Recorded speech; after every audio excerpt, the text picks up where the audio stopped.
responsibilities bestowed upon us to ensure efficient and effective service to the people of this country. Supervision and control for enhanced accountability in the judiciary, managers and team leaders. And just to refresh our minds, and as the rugged judicial officers in our respective court stations, we have a dual responsibility. And in 2021 in Kisumu, performance improvement through enhanced ethics and discipline to our call of duty, wherever we work, to serve humanity with commitment. And we intend that we become an inspired team of leaders in order to achieve excellence in the delivery. The realization of this forum is part of the institution's commitment to effective. And secondly, as managers and leaders, which we undertake, Honorable Karubucho, my colleague, judicial officers, head of station forum, this year. Again, the infrastructural challenges which we have there, but Honorable Kabucho has promised that they are going to assist so that our work can be made easy. In DBS, yours, they're doing toilets and they're removing asbestos. Commissioner Okonyuma? Present. Good morning. Yeah.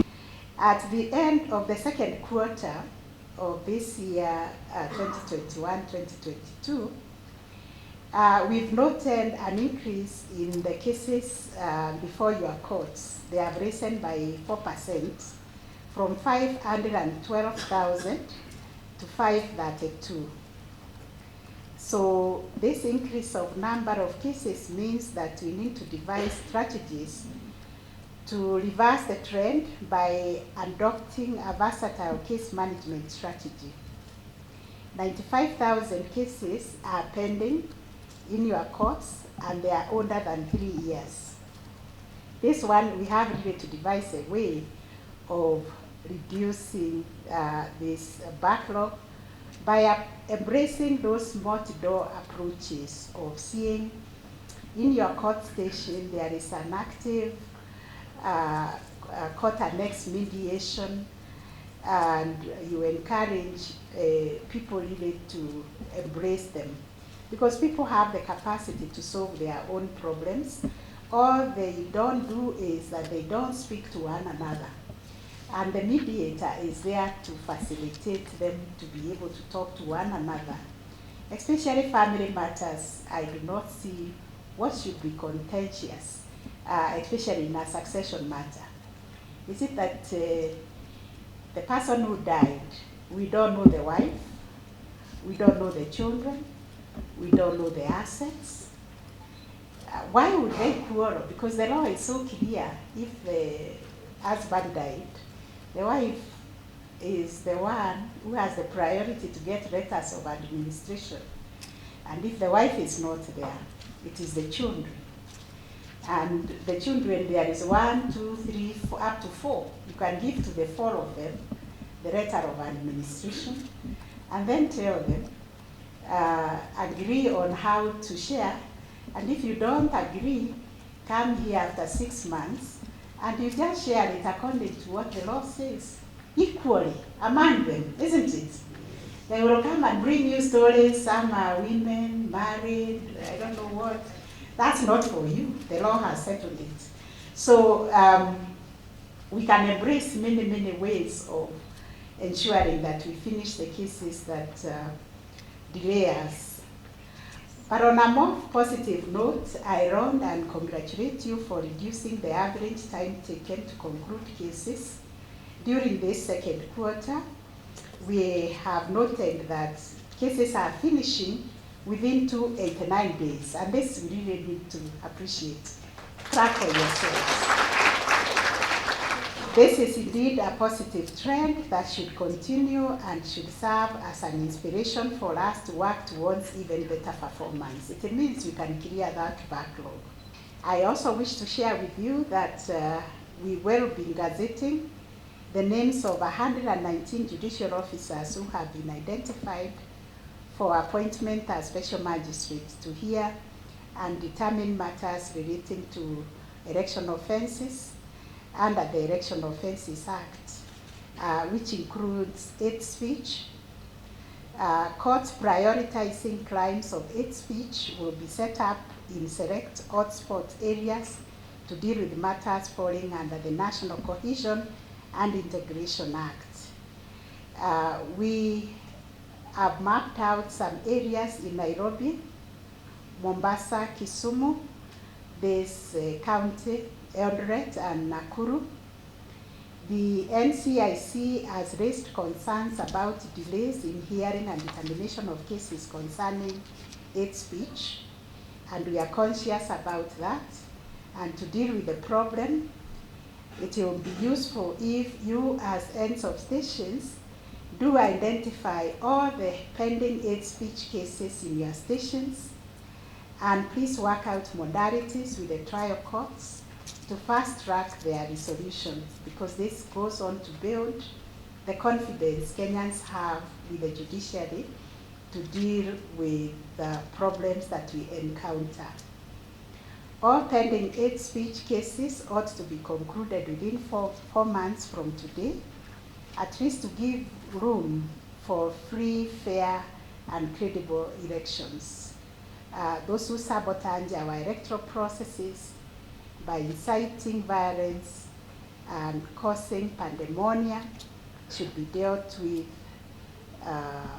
firmly. A progress report on the implementation of this directive should be forwarded from each court station to the registrar of the magistrates court within 3 months from today for compilation and transmission to my office.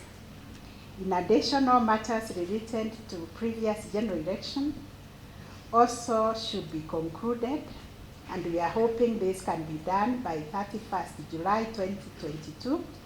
The small claims courts at Milimani have shown remarkable performance, and I'm grateful to the adjudicators there, led by the acting registrar, Madam Kanyere, who is present with us. Thank you very much for the good work you're doing there, under the leadership of the RMC and his office.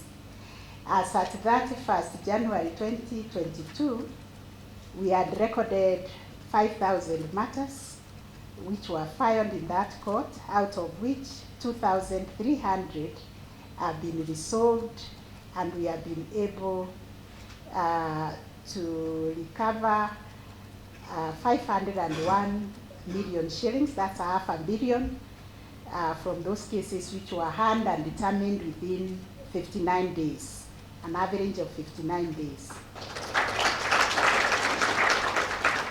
We are now rolling out the small claims courts in other parts of the country. We have already gazetted 11 more small claims courts to facilitate access to justice. This has been done in Kajiado, and Thika have been operationalized.